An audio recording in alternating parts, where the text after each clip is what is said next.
I believe that it will become possible in the next 50 or 100 years to control the weather and climate artificially.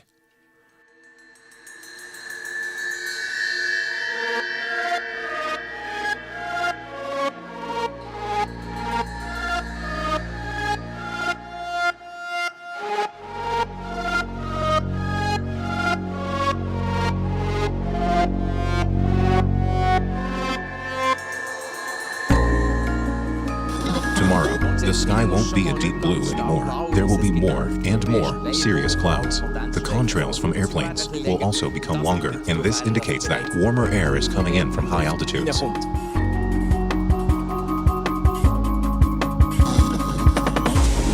This is about how we engineer the planet. It's about the fact, an uncomfortable fact, but it is a fact, that we have the technical ability to do this.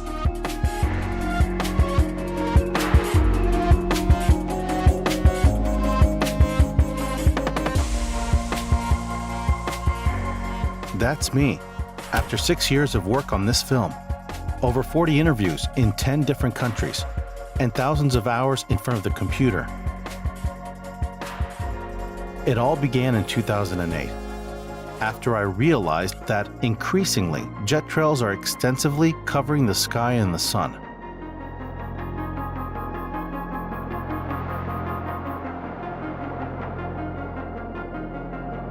This was new to me, and I had the feeling that something is wrong.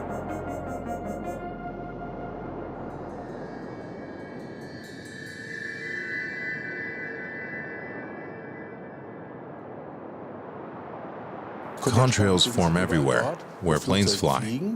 And when a contrail was formed, it is moved sideways by the wind. First, they are very small, until they get wider. And sometimes there are situations where a big part of the sky is almost fully covered with contrails. Well, here we see how man-made cloud cover is being produced, which influences the climate.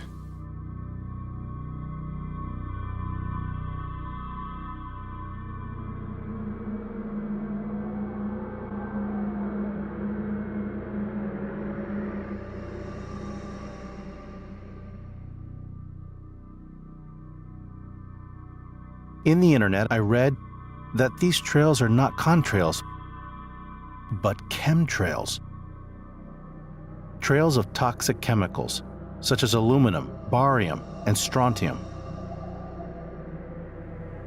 Whoever's doing this should be charged with a criminal act.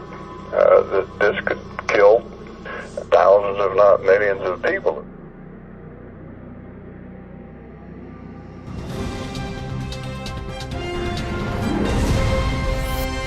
So the question being asked is the government spraying toxic chemicals into the skies all over the world to stop global warming? Well, they say the government is dumping chemicals on us to control or manipulate the weather. And these are literally crimes against humanity. In different directions that causes this crisscross pattern in the sky.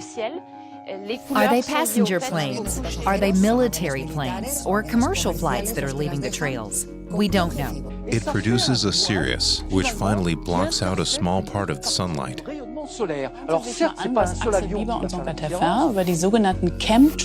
Poison. This is murder. This former FBI chief says a world government is behind the spraying. The reason, according to Ted Gunderson, they spray, and to make another round, they fly over our territory and continue to spray. Today again, there were contrails in the sky, and there are more and more people who believe that the U.S. is poisoning us, which is such a wild conspiracy. What? I hear a lot, but I have never heard about that. It is a wild conspiracy theory. Have a look. They call it chemtrails. It's complete nonsense. Chemtrails go from horizon to horizon, and they spread, and they crisscross, and they go next to one another, and pretty soon the whole sky is cloudy. And we don't know who's doing it. We don't know what it is they're putting into the sky. We think it's aluminum, barium, and strontium, but we don't know for sure. No one talks. They can't do that in the sky above us without the provincial and the federal government being aware.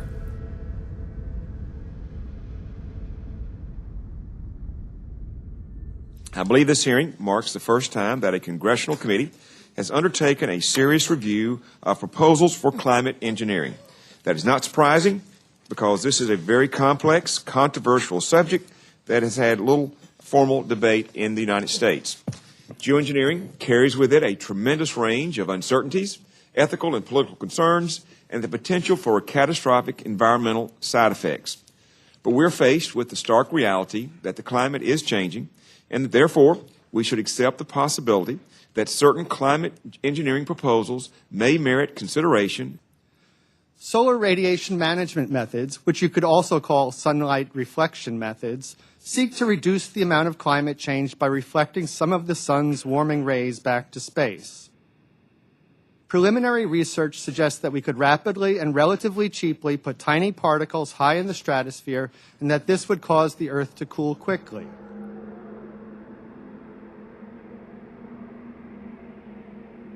We could start doing it with airplanes and then figure out cheaper ways to do it down the road, but the actual cost of doing it will probably be, a few $1 billion at most, which is tiny compared to the size of the U.S. budget.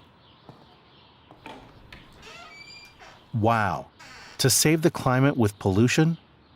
You have to first come up with this idea. But for chemtrail activists, this is not an idea anymore, but already a reality. My name is Dietrich Klinghardt. I am a doctor. I studied in Freiburg and wrote my dissertation on the autonomous nervous system. My main activity in the U.S., for what I am known, is my clinic that is specialized for detoxification. People from all over the world come to us with chronic diseases, and we have found that the fallout from the chemtrails is the most significant reason for the poisoning of the people and leads to a whole set of chronic diseases like autism and learning difficulties with kids, and with adults, the whole diseases of the nervous system, MS, ALS, Parkinson's, neuropathies, and all the degenerative diseases of the brain. The fact that the aluminum content in our nervous system has increased exponentially in the last years cannot be explained by the deodorant theory or the aluminum pots theory anymore, but can only be explained by the chemtrails. Nous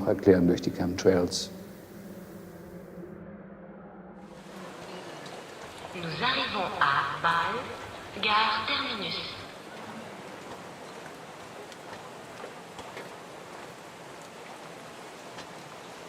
If I showed my face, I could get in trouble, because I don't know how far my airline is involved in this phenomenon. Officially, there is no duty to maintain secrecy, but we have actually something like a code saying that you don't talk about the things you see during a flight. It was on a summer morning in Scandinavia. We started with the nicest weather towards South Europe and back. The sky over Scandinavia was absolutely blue. And after takeoff towards west, we could see a big grid over the sea. And this grid was definitely not of natural origin. The wind direction was chosen the way that this grid would automatically, I suppose within 2 or 3 hours, have reached the town where we took off. And around this grid, everything was blue. It even attracted my colleague's attention, who asked himself, "What's that?" but then said, "Well, maybe some military experiments." I know that this is an issue for many years, even for centuries, and you see pictures from time to time. When I look at these pictures, I see normal contrails in the sky, which we see over and over in Switzerland. I remember there are many people who frequently see UFOs, although there hasn't been proof yet. And all the pictures I have seen from UFOs, I have to say, they remind me very much of a natural cloud formation, which I have already seen. And mostly, well, every time, it turns out to be be a natural phenomenon, which is nice to look at, but finally is nothing more than nature. With this plane, the C-17 Globemaster, we could definitely see that substances were dispersed, that it sprayed. We figured that out while flying by, that close to the jet engines. Substances were brought out. And from this moment on, it was totally clear to me that the spraying is going on a large scale. Are we really being sprayed? One thing is for sure, just by looking up in the sky, I won't find a convincing answer. Are we going to wait? Yeah, let's go.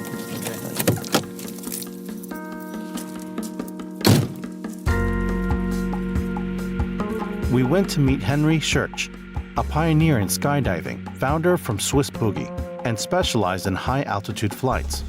Henry Schurch, Swiss Boogie? Mr. Honka, welcome. How are you doing? Fine, and you? Do you want to see the plane? Yes, very much.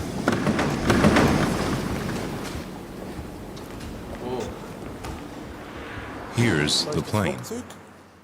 Pilotus Porter PC-6. It goes up to 10,000 meters without any problems, but I would say we will go up to 7,600 meters to have the trails you are looking for. Hopefully. Then can we start to work? You can start to install everything, and when you are done, we can start to test. Fantastic. Thanks, Mr. Schurch. You are welcome.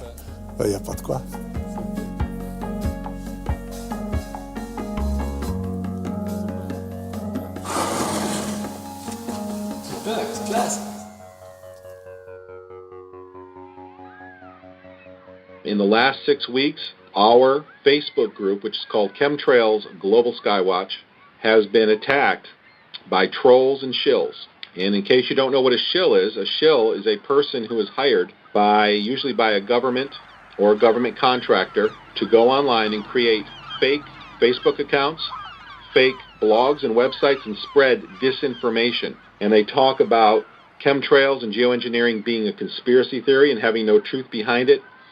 That is a disinformation website spreading lies. My name's Mick West. I'm 46 years old and I live in Venice, California. I'm a debunker. The chemtrail people seem to think that I'm some kind of government disinformation agent, so that I'm being paid to do this.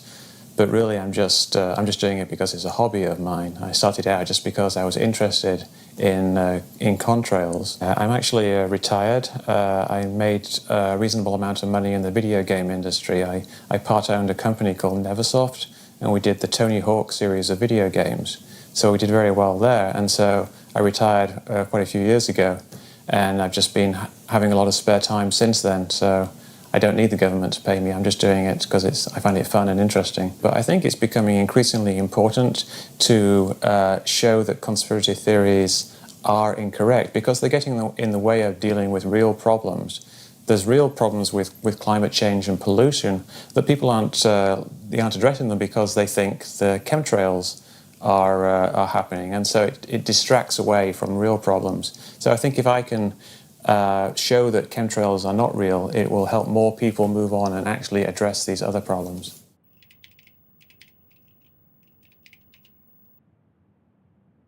People think that the trails that they see in the sky are not normal contrails and they are chemtrails. But really, when you get down to it, there's no real evidence that they're anything other than normal persistent contrails. And there's no real evidence that they've changed over the last 20, 30, 40 years. Like this book here is from 1980, and it tells you that contrails can persist for hours. There's older books from 1970 and 1960. They'll tell you the same thing. So I want people to look at things that are real and stop wasting time with things that are not real. Higher and higher into the lifeless stratosphere, until the exhaust of the engines mixing with the cold, thin air condenses and streams the heavens with vapor trails. contrails have been doing exactly the same thing since the 70s and before, and it wasn't at all unfamiliar back in the 70s. For example, in 1971, there was a congressional hearing on a new type of jet plane, and people's concerns were that it might increase contrail cover. And somebody at the hearing said, Godfrey, said he'd seen on hunting trips to the Colorado Rocky Mountains blue skies clouded over by jet contrails by 9:30 in the morning. And this was in 1971. However, someone else on the committee, a Senator Allott, said he'd lived in Colorado all his life without ever seeing jet contrails form clouds. So it just shows that there's this completely different perception depending on whether you're actually paying attention or not. Given the correct atmospheric condition, jet aircraft in high frequency can almost completely cover the atmosphere, visible atmosphere, with clouds. So this shows that contrails have been doing exactly the same thing since the 70s and before, and there's no real evidence that they've changed over the last 20, 30, 40 years. All that's happened is there's a lot more of them now because, for a variety of reasons, but mostly because there's more traffic. Flight traffic doubled in the last 15 years.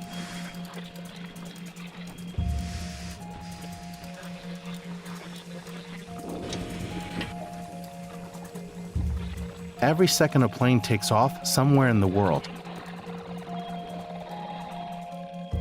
11,500 liters of jet fuel is consumed by worldwide aviation per second.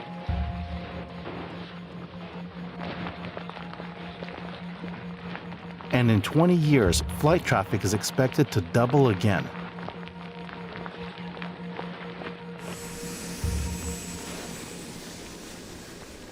So what you see here in March 2009 is a spiral contrail that's been made by an AWACS aircraft over here in the North Sea. This is entirely man-made cloud covers that covers a greater part of the UK. We have the first experimental indication that we can really prove that flight traffic changes the serious cloud cover measurably.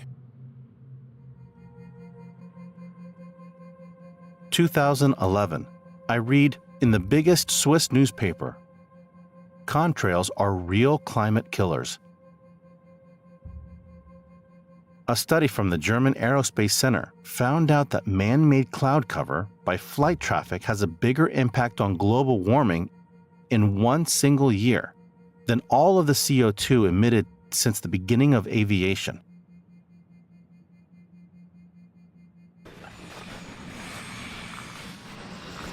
Despite the double impact of flight traffic on our climate, flight traffic is not regulated globally in any climate treaty. Neither the CO2 emissions nor the man-made clouds by flight traffic. With the contrails, it is obvious. At the moment, flight traffic is just organized in a way that it produces a maximum of contrails. Higher altitude, as well as lower altitude flights, reduces the formation of contrails in both directions. One purpose of our research is to develop methods to control flight traffic in a way to minimize its current climate impact. And the idea is to avoid the formation of contrails. Therefore, you need to predict them, and for that reason, we developed a method. The method uses weather forecasts, general weather forecasts, and in these forecasts, it is calculated for the given flight traffic for single flights how contrails form. There are times and places on Earth where contrails cool. If you fly specifically where contrails cool, you cool the Earth. If at the same time you avoid flights where they warm, then you also cool. That's not geoengineering, since we don't want to solve the whole climate problem with flight traffic. But with changes in flight traffic, we want to reduce its climate effect. That's a different ethical situation. We don't change the world, but flight traffic.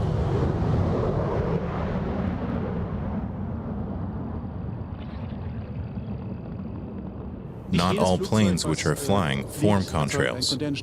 About 20 to 25% of the flights form contrails, and just 20% of them become persistent, depending on the surrounding relative humidity. Of course, the amount of ice particles depends on how much ice nuclei were emitted from the exhaust. Therefore, soot is also playing a role. The little soot particles form ice nuclei. Therefore, thermodynamics and water are important, as well as the composition of the exhaust fumes, but not specifically the chemistry. If you look closely, you can see that the contrail, this particular contrail right here, initially formed, but it's very thin. Well, you had very, very thick in this part here. Well, see, it didn't last very long there. It dissipated immediately because that air was sinking. So it temporarily reached that saturation point, and as the air sank, it dried out, it got a little bit warmer, and it was no longer saturated, and the particles evaporated and did not grow. And that's why we don't see the line. And that's why you don't see the line. There's really no magic. Nobody's pressing a sprayer and turning things on and off. It's just nature's way of telling us that the air is sinking up there, or it's drier. So it's really based on a misunderstanding of what contrails are. People think that contrails disappear quickly, but really it depends upon the atmospheric conditions, and people just aren't aware of that. They just haven't paid attention to it before, and now they do, and they find something suspicious. But really, if you look into it, there isn't really anything there.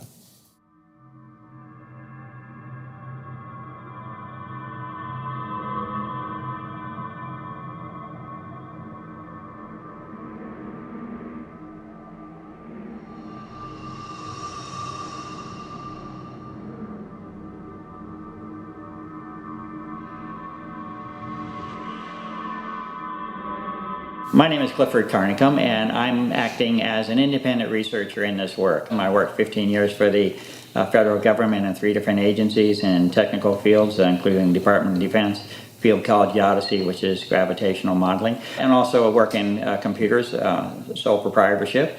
And for the last 15 years of my life, I basically am an independent researcher acting in the public interest. This is why I'm doing the work. It's at one level, it's no simpler than if you knew that you had pollution. If you want to take this on the simplest argument, of which there are much more deeper and complex arguments, but if you wanted to take it at the simplest level possible and ask yourself, is it all right for you to have the deliberate and systematic introduction of massive amounts of pollution into your atmosphere without your consent and without proper disclosure? Is that acceptable to you? Is that acceptable to your children? John Brandt. Good morning, Mr. Brandt. Wow, this is Amanda from Virginia. Hi, how are you? Hi, I've been trying to get a hold of you for months now. You guys are covering up chemtrails. No, we are not covering it. We have no reason to cover up chemtrails. Of course, you have every reason to cover it up. Every reason. It's called losing your job. What reasons would that be? Oh, well, you personally, you would lose your job if you were to reveal anything to me, and it's probably unsafe for you to even be speaking about this, considering the types of individuals you work for. It's not unsafe. It is unsafe. There's no problem with us talking on, you're a citizen, you're making a complaint. Oh, Lord, have mercy on myself. It's a complaint in an area that we don't have authority to regulate. One of the main questions that we will face in dealing with this issue is whether or not there is full disclosure or not, whether or not it is intended that the public receives the information on this subject. And the facts are that the public is not to receive the information openly. If you have a covert operation, a cover for that operation will be provided. That's the nature of a covert operation. All of the evidence indicates that it is very much a covert operation of the greatest scale that has ever been exercised on this planet and really in the history of humanity as far as I know. Literally the atmosphere of the planet has been altered, and it's a deliberate alteration of the atmosphere.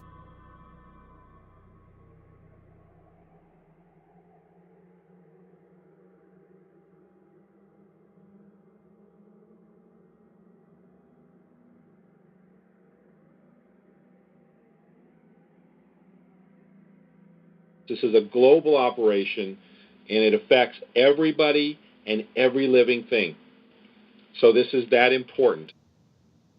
There are arguments put forth that chemtrails, or these man-made clouds, are all normal due to the right atmospheric conditions, but this is not a reasonable argument. The fact is that the introduction of fine chemicals or aerosols into the atmosphere have a profound effect on cloud formation. Unfortunately, this is not taken into consideration by scientists to explain the phenomenon that we are all witnessing. Can particles influence the formation of clouds? I went to Geneva to visit CERN, where scientists study how particles and radiation influence the formation of clouds. We assume that there are man-made effects influencing today's formation of clouds through humans' direct introduction of various particles into the atmosphere, and these particles then serving as condensation nuclei for the formation of clouds, which influence the climate, because the properties of clouds, how long they persist, and how much sunlight they reflect, that changes, depending on how much additional man-made aerosols are put into the air.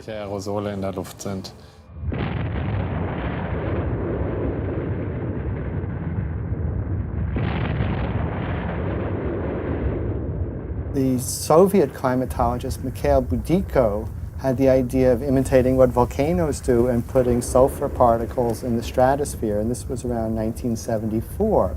Then that was pretty much left on the table until the late 1980s, when Edward Teller and his colleagues started introducing various geoengineering ideas. Now, Edward Teller is known as the father of the hydrogen bomb and one of the chief architects of the Star Wars missile defense system in the 1980s. I wanted to work on theoretical physics, not on weapons, until the day I heard President Roosevelt speak. And he said that if scientists in the free countries won't work on weapons, freedom will not survive. And I had the irrational, strange, but powerful feeling that he was talking to me. That is when I made up my mind, and I have not changed it since. Teller said, we'll never cooperate to reduce greenhouse gas emissions. So he designed a whole bunch of sophisticated particles that could be put in the stratosphere or could block some sunlight. And he was looking at ways both to cool the Earth and to warm the Earth. And so this, so this tradition of these geoengineering proposals coming out of the secretive, nefarious military-industrial complex has given, let's just say, a public relations challenge to these options. The chemtrail speculations are based on a patent from 1991 to reduce global warming. The particle seeding should be done at an altitude on the order of 10 kilometers. The particles may be seeded by dispersal from seeding aircraft. One technique may be via the jet fuel.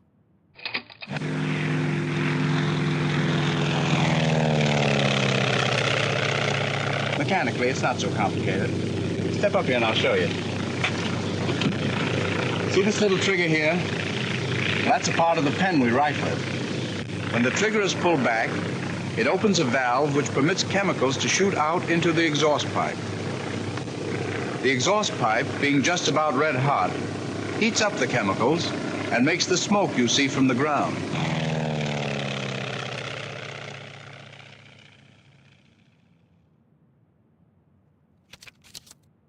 In 1992, the National Academy of Sciences recommended various geoengineering methods to fight global warming.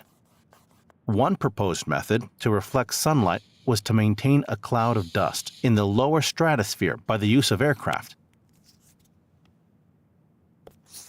In the 1990s, Edward Teller and his co-scientists were lobbying for the application of geoengineering. He argued that the cost for geoengineering would only constitute 1% of what greenhouse gas reduction would cost. In 2001, Edward Teller's geoengineering methods were mentioned in the IPCC World Climate Report. By reflecting 2% of the sunlight, we could emit twice as much CO2 till 2050. 5 years later, Nobel Prize laureate Paul Crutzen reintroduced the old concept of saturating the stratosphere with sulfates in order to cool the planet. From then on, geoengineering was no longer a taboo in science. In 2009, the Royal Society published a report on geoengineering.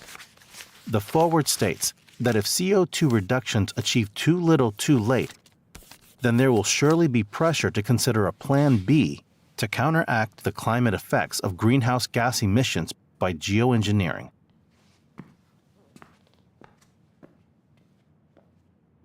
Already in the same year, in the scope of a field experiment, sulfate particles were officially placed in the atmosphere for the first time, but not by the US, but by the Russians, successfully. The experiment showed that the technology works. According to the German Federal Office of the Environment, further research projects for geoengineering are expected, even large-scale experiments. You ever look at those planes up there? They have contrails behind them. Maybe all those planes are the contrails. Maybe they're actually spraying chemicals into the atmosphere right now, and Uncle Sam isn't telling us. Seems extremely unlikely. That the United States is not telling something to its citizens? That seems extremely likely to me. Read the newspaper. I think they might have your idea already. Dr. Mister, thank you so much. David Keith, a case for climate engineering. Well, like I said before, it's possible to do. It's not rocket science to spray something out of the back of the plane. It would be very unlikely that they would do it. Like, what reason do they have to do something if they don't know what they're doing, and they don't know if it's going to work, and they don't know what the side effects are going to be? There's no reason for them to be doing it secretly.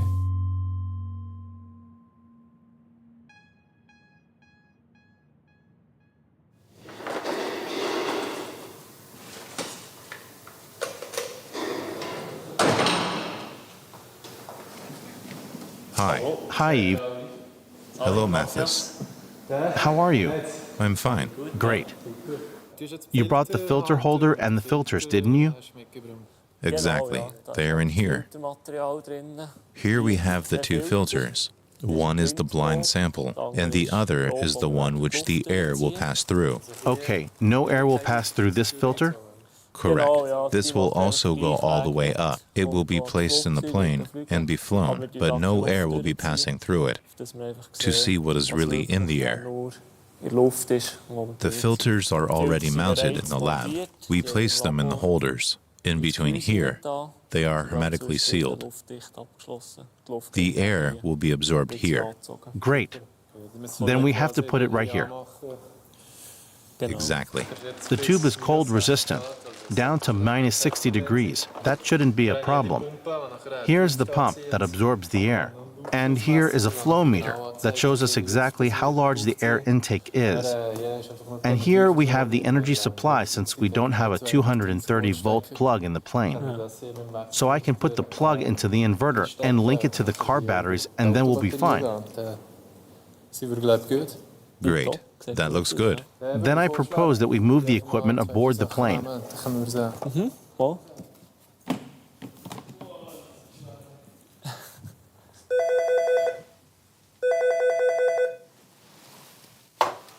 Reiklin? This is the reception. Your guest is here. Thank you very much. I'll just come down. Thanks. She will come immediately. That's nice. Thank you. I'm Rebecca Reiklin, Swiss Federal Office for the Environment. My function is that of the information officer. On the subject of chemtrails, requests from citizens have been quite numerous in recent years. There has been a little more calm around the issue lately, but there were also some political advances a couple of years ago. It is certainly an issue. Hello, Mr. Hank. Hello, Mrs. Reiklin. Well, I'm here because of these chemtrails, and I would like to know, is there any reason to be concerned? No, there is no reason for concern. This chemtrail theory is baseless. In Switzerland, random extensive dispersal of chemicals is forbidden. Furthermore, airspace is so strictly controlled that it wouldn't be possible to do it secretly, as many claim. Therefore, it is impossible. This theory has no foundation. And are there any scientific studies to which you could refer me? No, there are no scientific studies on the subject, due to the fact that there is no foundation. There's no reason for an investigation either. The German Federal Office for the Environment made a fact sheet that was published in the internet, where they came to the same conclusion as we did. The German Aerospace Center has been undertaking measurements for years where they measure the air quality, and the results also show that there is nothing. We have frequently done chemical tests.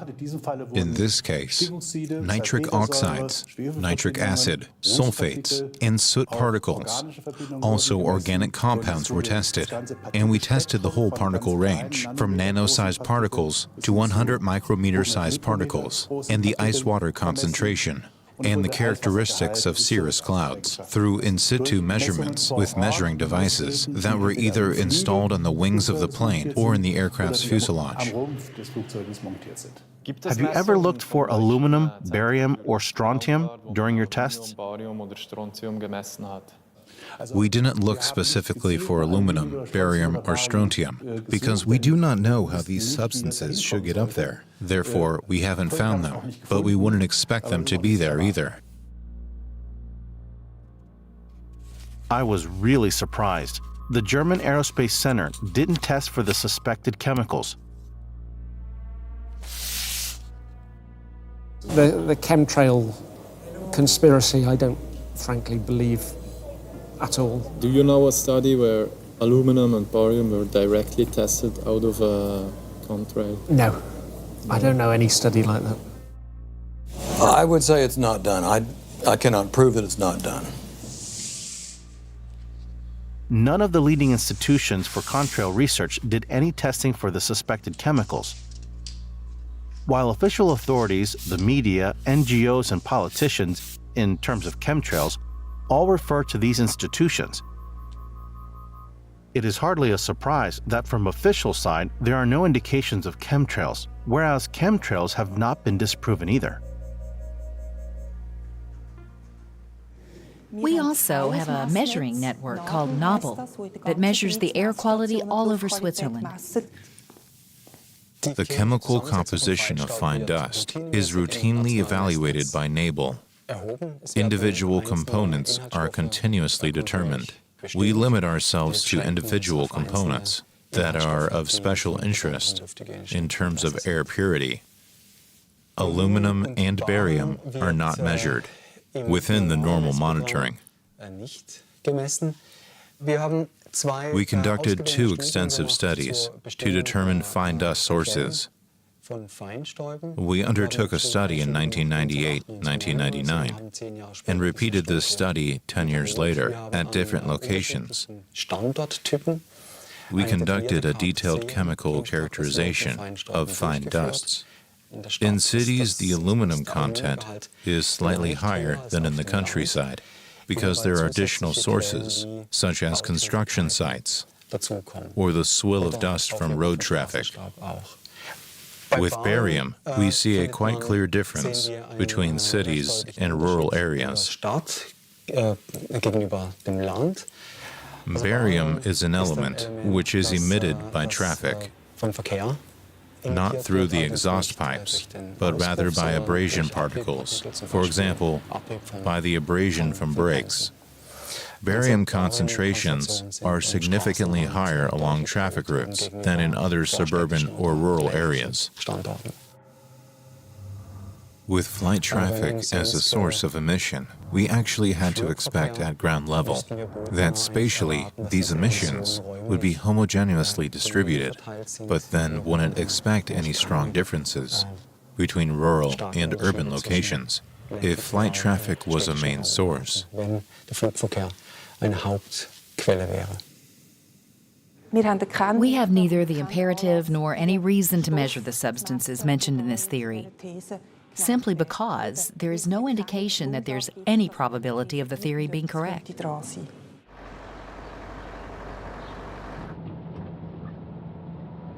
I visited several cities in Germany to do educational work on HAARP and chemtrails, and finally, together with activists from saubererhimmel.de, we started a protest by putting a 16 square meter banner posing the question why Greenpeace is not active against depleted munition, HAARP, and chemtrails.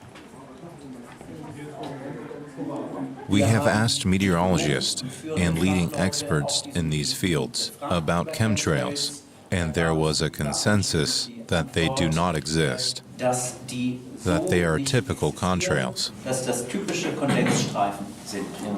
We didn't conduct our own measurements. We discussed it with experts, and there was a clear tendency that if there are new results or data, we are willing to consider them. It shouldn't be that the media, politicians, the military, and also environmental groups don't do their own investigation, but blindly trust scientists who do not test for the suspected chemicals.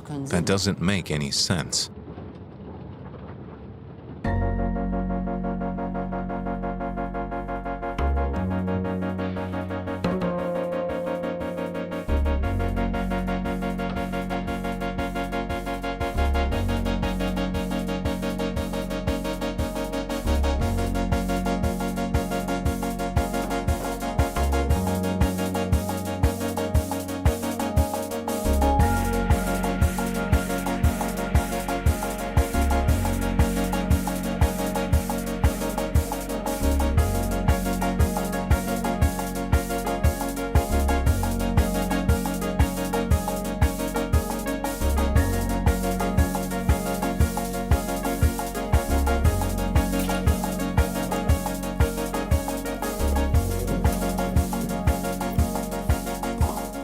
How are things looking, Eve? It's looking very good.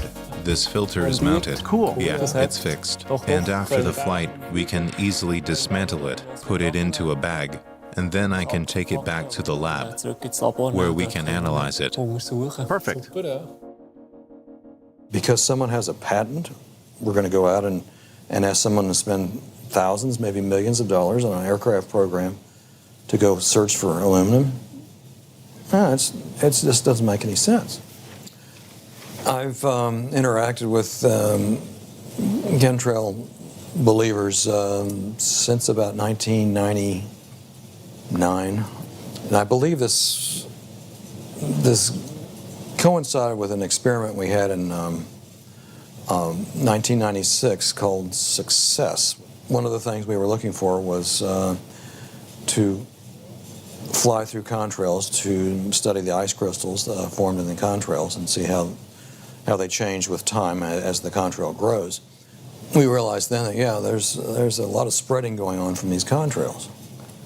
We weren't spraying anything. We were just flying this aircraft to do a study. And for this experiment that I mentioned, the oval contrail, that was, the plane went back and sampled its own contrail. You know, just ice crystals. It's not anything, and they've found it just like cirrus clouds. So it was not a thing. It just so happened that the next year this chemtrail phenomenon just went ballistic. Maybe it went ballistic because the researchers in this project indeed found higher concentrations of aluminum in the contrails and in aircraft exhaust.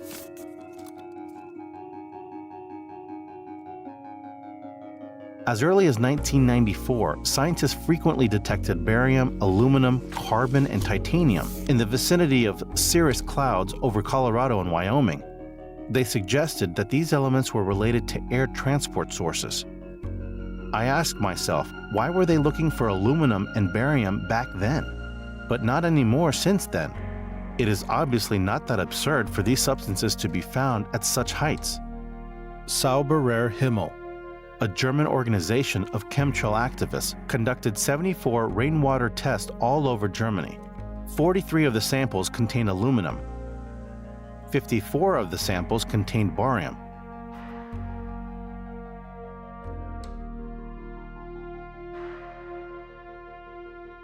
For me, as a scientist, it is important to measure, and the only measurement that is relevant for me is the assessment of human beings. How can we show that all of us are being poisoned by aluminum and are being poisoned every day? So we experience difficulties, first in the USA. Many laboratories received letters from the FDA telling them not to test for aluminum anymore. This was already an indication. It happened 3 to 4 years ago. And then the aluminum, which we breathe in, is nano-sized, which means that these are tiny particles, which cannot be measured with ordinary laboratory methods. And therefore, we didn't realize the severity for a long time. Because of the limited laboratory methods, it didn't show up in hair analyses or in blood or serum analyses until we came across a new method called apheresis. Apheresis is a blood cleaning method whereby all the blood is led through a filter system and all pollutants in the blood are filtered out. And when nano-sized particles get close to the filter, they contract and form lumps and can then be shown with ordinary measurement methods.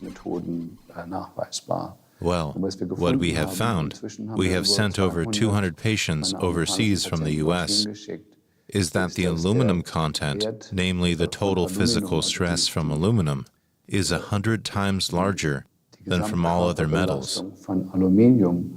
Das mehr als das 100-fache höher ist als das von allen anderen Metallen.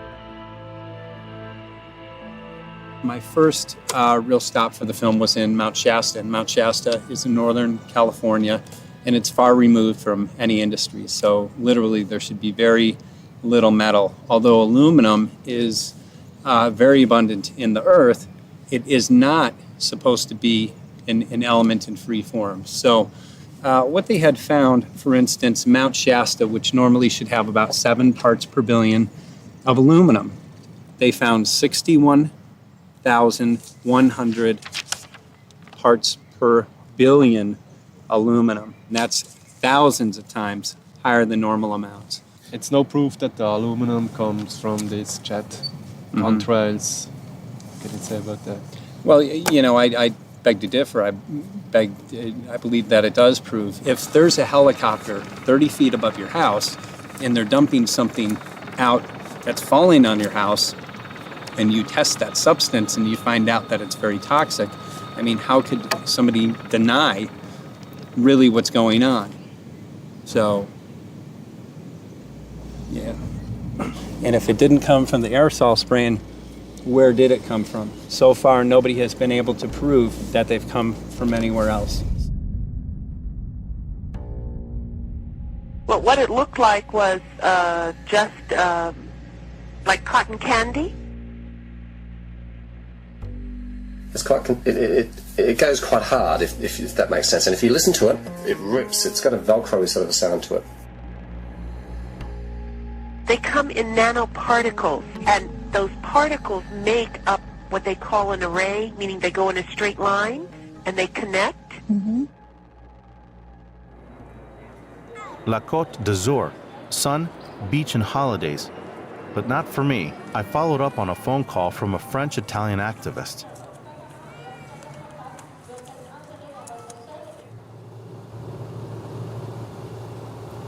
I think it is the duty of the authorities to give us answers, because we are doing the job that should be done by the authorities. We have the common people paying for analyses, while the authorities should be doing it, and should be giving us answers.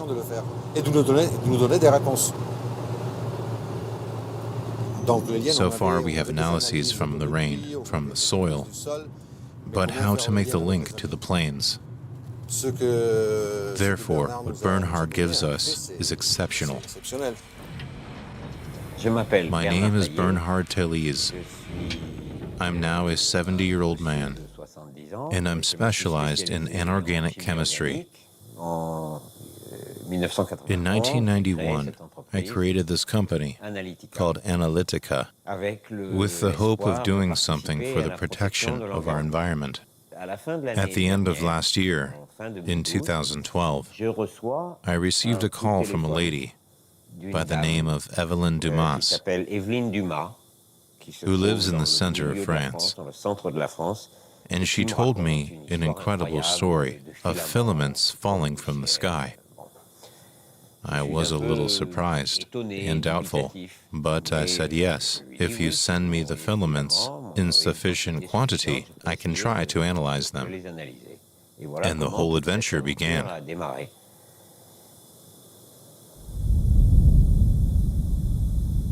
This is one of the first filament samples from Miss Dumas in the center of France. This is from the northeast of France, from a certain Mrs. Duclaude, with whom Mrs. Dumas communicated over the internet.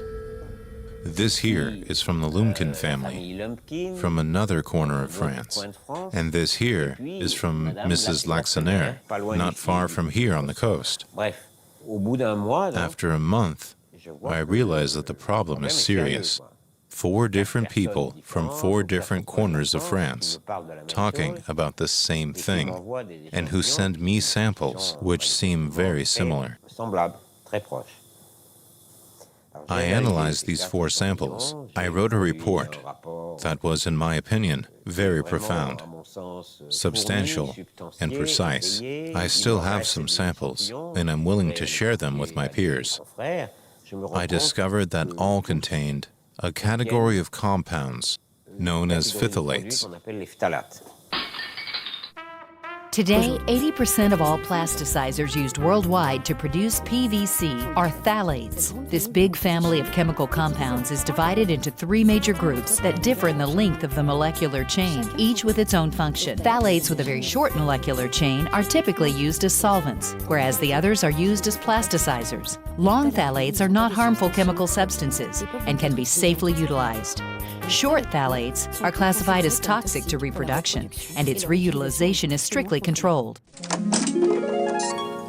Phthalates do not dissolve. They fall from the sky on the ground, where they should not be. Not at all. You have to imagine whole of France is covered with these filaments, so it is not negligible at all. We now know what is inside. We have known about the issue of aluminum and barium occurrence for a long time. Here the inorganic chemistry shows that there are still other pollutants. There is a problem. There is a problem.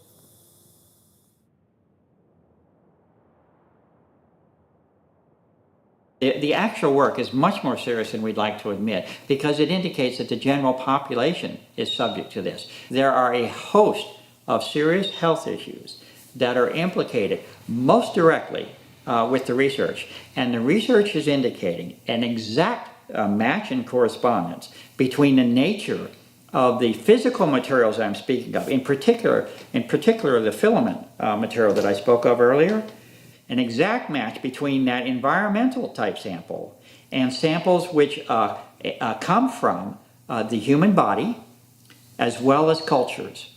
The agents that I'm seeing, unfortunately, have literally created a condition that is being classified as a new condition of ill health. The term is of Morgellons is used for it.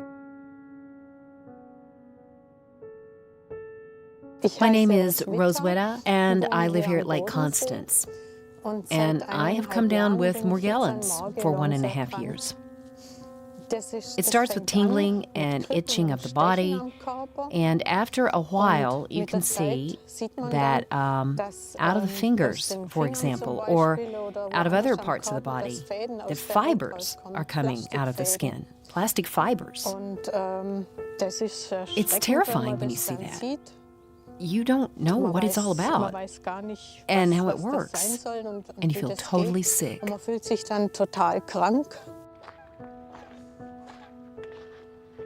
The doctors always say that it doesn't exist, that you're crazy, and discount it as a delusional parasitosis and send you to the psychiatrist. You stand there not knowing what to do. You get sicker and sicker. It gets worse, but no doctor is doing anything, is investigating, or is helping. We have analyzed the fibers in the early phases, when it first becomes apparent and known in literature. They are protein fibers or substances.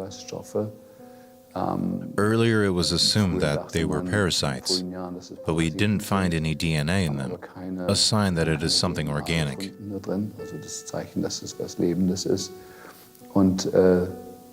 There are different theories where they come from.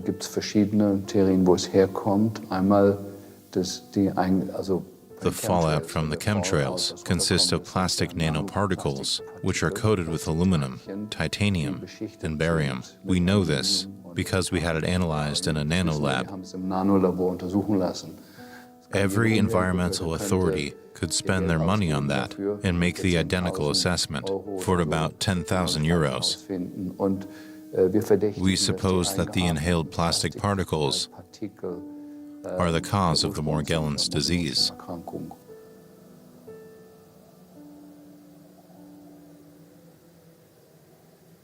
If we use our common sense, the link is totally clear between the chemtrails and the aluminum content in the air and the diseases, mainly of children. When babies are born, they do not have a blood-brain barrier, any protection. The inhaled aluminum ends up directly in the brain and is one of the main reasons for the whole neurological problems we see with kids. The number of children with neurological problems is rising exponentially in a clear correlation with the spraying in the sky. There is a lot of circumstantial evidence, but it would be relatively cheap if any government agency just flew behind the planes and collected the air. But so far, it is left to individuals like us to spend their own resources on providing the evidence, and that's a scandal. We do not have the slightest indications that chemtrails are real. There are only statements based on fantasy, and there's no point in following up on such statements. Putting all speculations aside, I finally wanted a convincing answer.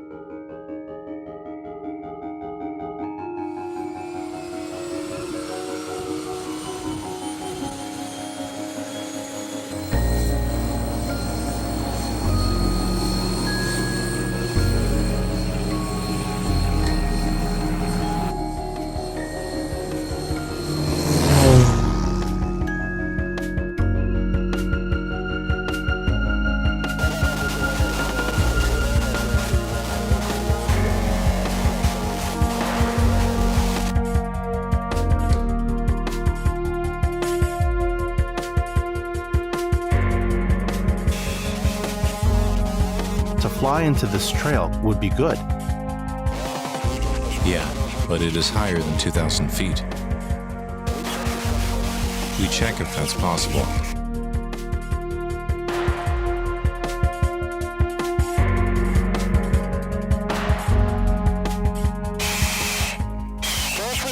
Can you hear me back there?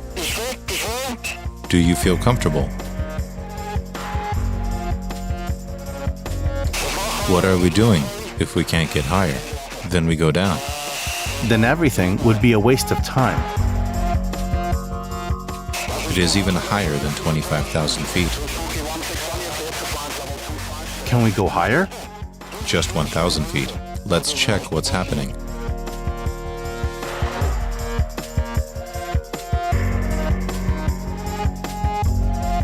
Here is nothing. We have to take a decision.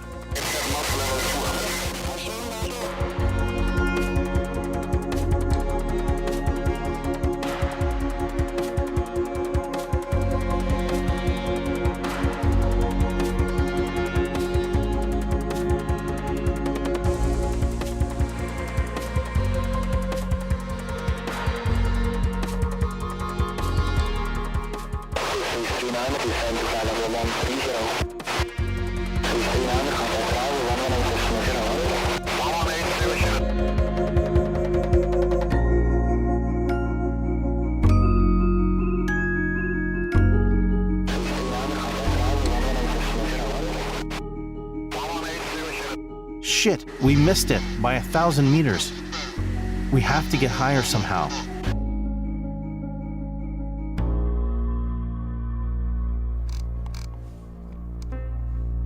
Spraying chemicals into the atmosphere could lead to drought, to floods, to ozone depletion, to vanishing blue skies and less solar power, to environmental consequences, and to the military use of the technology.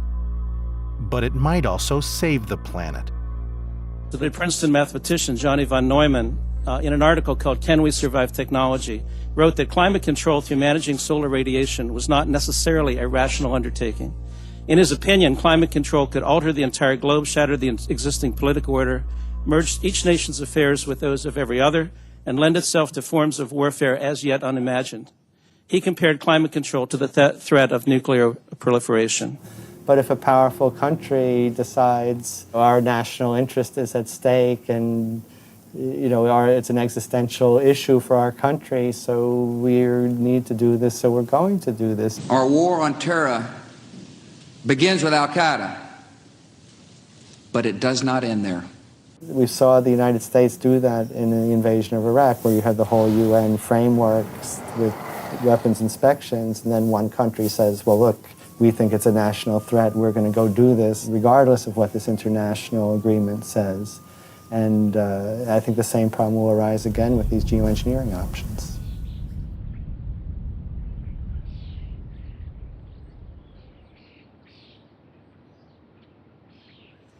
This image of a technocrat pulling the levers of weather control appeared on the cover of Collier's magazine in 1954. We were in a weather control race with the Soviet Union at the time, and an Air Force general had just announced to the press that the nation that controls the weather will control the world. The magazine article inside by President Eisenhower's weather advisor, Harold Orville, provided detailed ways of conducting weather warfare. The first documented applications of weather warfare was during the Vietnam War, using very old-fashioned methods of cloud seeding to disrupt the supply routes of the Viet Cong. As a result of the international uproar over Project Popeye, on the 10th of December 1976, the United Nations passed General Assembly Resolution 3172. It explicitly banned the use of weather modification in warfare. The weather wars were over, at least temporarily. Now, the fact that there was an international agreement is an acknowledgement that the weapon systems actually exist. The US Air Force, in a document entitled Owning the Weather in 2025, states in no uncertain terms, in 2025, US aerospace forces can own the weather. Weather modification offers the warfighter a wide range of possible options to defeat or coerce an adversary. The intervention could be designed to modify the weather in a number of ways, such as influencing clouds and precipitation, storm intensity, climate, space, or fog. With few exceptions, they involve infusing either energy or chemicals into the meteorological process in the right way, at the right place and time. So we know that nuclear weapons exist. We are informed as to the destructive capabilities of nuclear weapons. But when the issue of environmental modification techniques is raised, public opinion is totally unaware that these weapon systems actually exist. They don't know that they exist. Okay, and they're not being discussed. They're not being discussed in the universities. They're not being discussed by the media, and the extent to which they can actually undermine human life on planet Earth is not addressed. We now have HAARP, and HAARP has the capabilities of modifying selectively weather patterns in different parts of the world, floods, hurricanes, earthquakes, and so on. Again, no actual evidence in the public domain of these techniques having been used against an enemy or either for defensive or offensive purposes.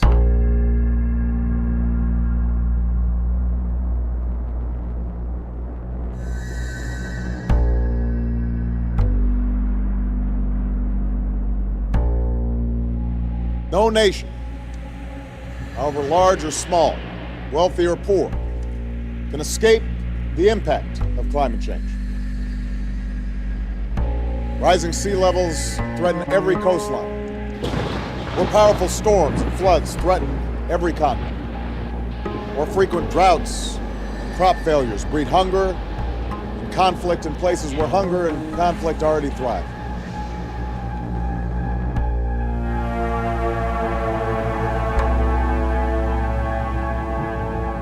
The security and stability of each nation and all peoples, our prosperity, our health, and our safety are in jeopardy. Each time the climate change conferences meet, there is a refusal on the part of climate specialists and scientists to actually address the issue of climatic modification and the use of climate for military use.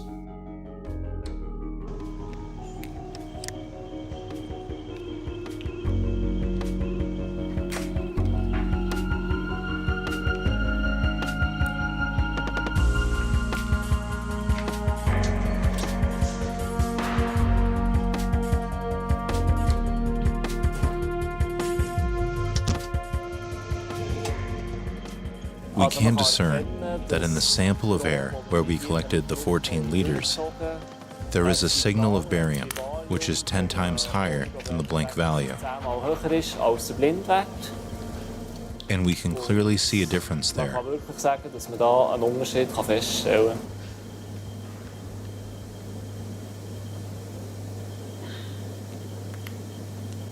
In the 14 liters of air, we detected 8 micrograms, which was in that filter. And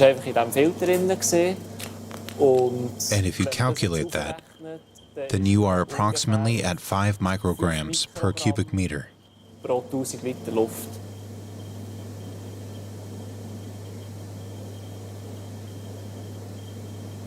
What surely can be added is that the sample volume was quite small, with these 14 liters. And to confirm this result, which I think should be possible, we would need to take a bigger sample, to be at around 50 liters, and then chances are very good of confirming this result.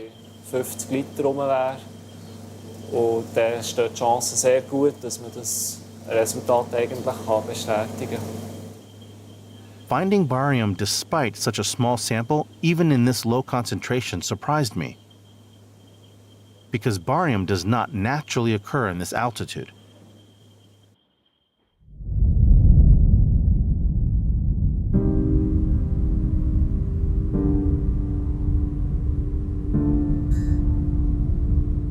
They're using planes, they're using aluminum, and they're using barium. And it's time that we stand up and stop this experiment.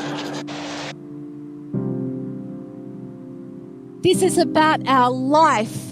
This is about the flora, the fauna. Everything on Earth is being affected. When are we going to wake up and actually understand that we are all one? Please inform yourself about what is happening to our children and our future. This is your planet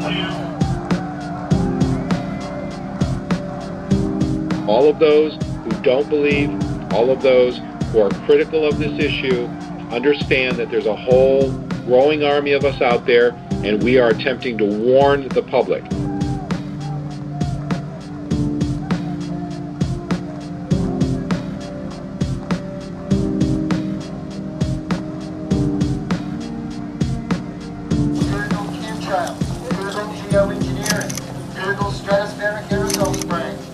critical solar radiation management.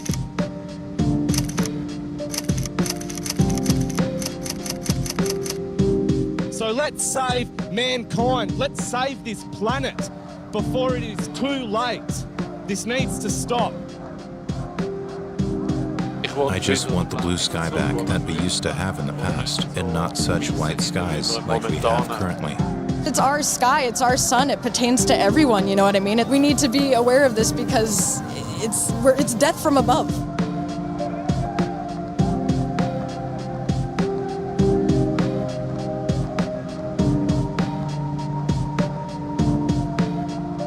Hopefully we'll be able to raise awareness of the chemtrails just that little bit more.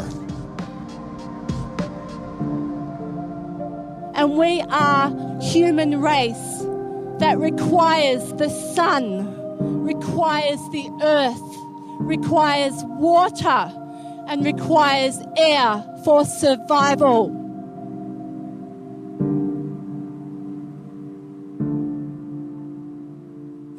I welcome you here in the EU Parliament as a representative of the European Green Party, in my case as a representative of the German Green Party. With nuclear energy, with GM food, with geoengineering, they hope to save this planet. I think it always depends on an active civil society to reveal these things, to collect information, to warn of the dangers, to force governments to deal with this in honesty. And this experiment that has already been started, it is not that we only talk about research. Rather, it is already in use. The sky here is already being treated in a certain way. And therefore I'm very glad that you are all here to deal with those impacts, with the consequences of geoengineering, with climate control, and with the prospect of handling climate change with geoengineering, that they could reduce the CO2 concentration, or that they could stop the acidification of the oceans. And at the same time, there is also a military interest in the technology. And therefore I'm very glad that people are dealing with this. In the early years of my work, one of the things that I did was basically chronicle and document those parties that expressed an interest in my work. There is a paper on there, I believe the title is List of Visitors. It took place over a period of several months. It took place before certain security measures and firewalls have been put in place since then to basically protect that flow of information. There is a clear, documented interest at the highest level of government, congressional, on down, Pentagon, on down through all defense contractors, all health organizations, as well as media organizations, that they do and have demonstrated interest in the work, a rather serious interest in the work, it appears. The contradiction is that if any or all of these same entities are approached in a public fashion to address the issue, then there is no issue, is what we hear, and that everything is perfectly normal. And there is no interest, and there is no attention that needs to be devoted to the subject.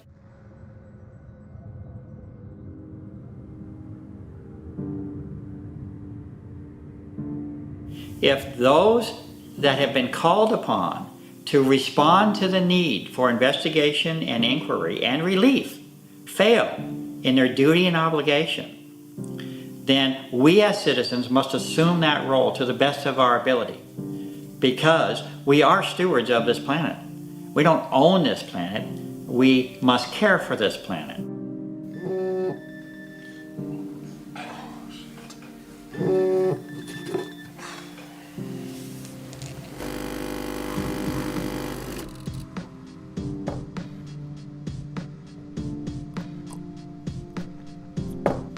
Text message received today at 5:56 p.m. Matt, here it is. I just want to tell you that we got the permission to fly at any altitude.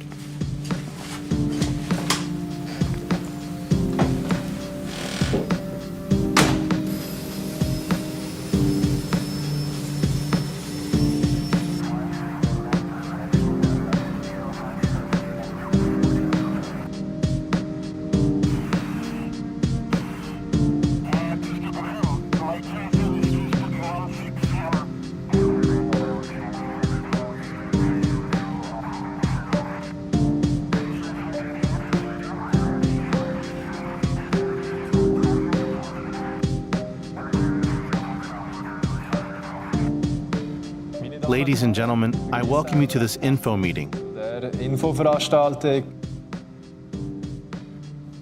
Despite persistent trails in the sky, we were unable to confirm the first test results. At 8,500 meters above sea level, the air traffic controller wouldn't allow us to get higher, and we were unable to fly into a trail again. Although we took up 70 liters through the filter, the analysis showed sodium, potassium, and ferrous oxide. But unlike the first time, no barium. Further measurements would be necessary because many questions still remain open. Questions that should be answered by public authorities and by scientists, and not by us, the citizens.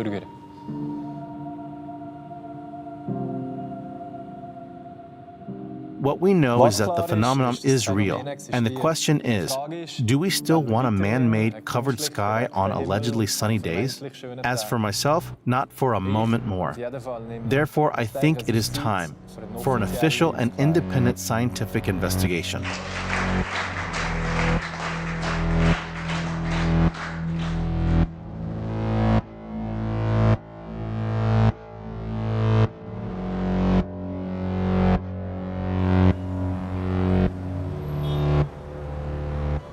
After the film had been finally completed, I heard about a sensational study of the Swiss Federal Institute of Technology.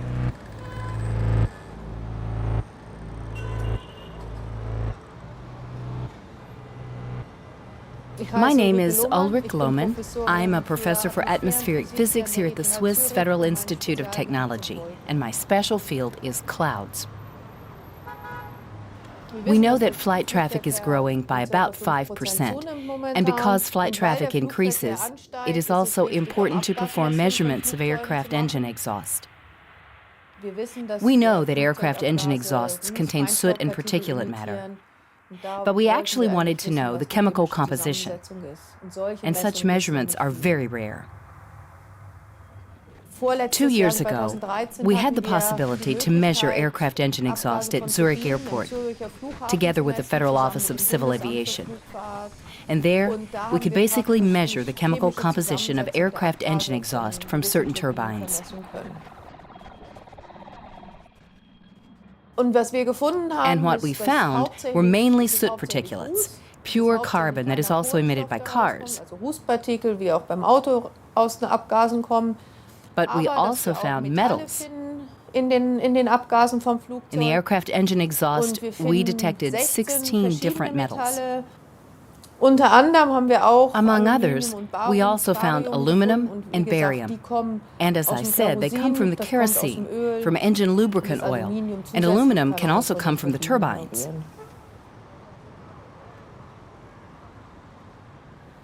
We made measurements from the jet fuel as well, and noticed, in the range of parts per millions, that the jet fuel contained aluminum and barium.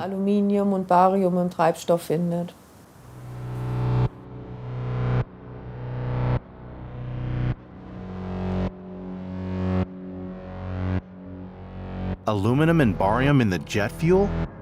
For over 10 years, this was, according to scientists, entirely impossible and absurd. And now it seems that these toxic substances are really dispersed into the atmosphere without any regulations. With the rise in air traffic, these substances will increasingly affect the environment and our health, unless public authorities will finally act in the public interest to stop this pollution for the benefit of life on planet Earth.